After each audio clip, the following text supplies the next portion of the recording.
most important lesson that you've learned? Two parts to this.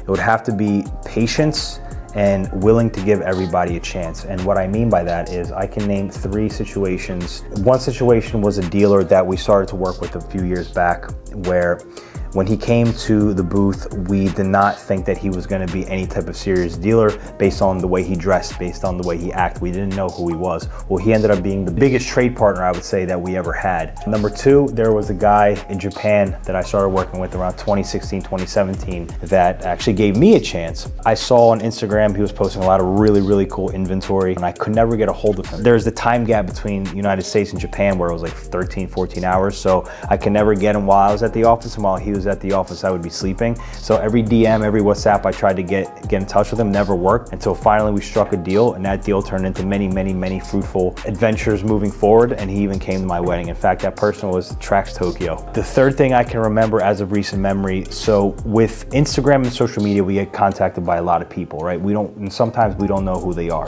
Our only real way of evaluating them is looking at their Instagram profiles or social media profiles. Well, a lot of people don't post anything about themselves on social media, and you can't really tell who they are. And some people overpost on social media, and they just end up being smoke and mirrors. Well, here's a situation where a guy contacted me and started immediately talking about very big watches and what he's looking for specifically. And that's always a red flag for me. I don't know why. It just seems like the bigger they go right away with you in conversation, the more of a red flag that is. Well, I gave that person a chance, and that opportunity ended up being a lifelong friendship and a wonderful customer and friend.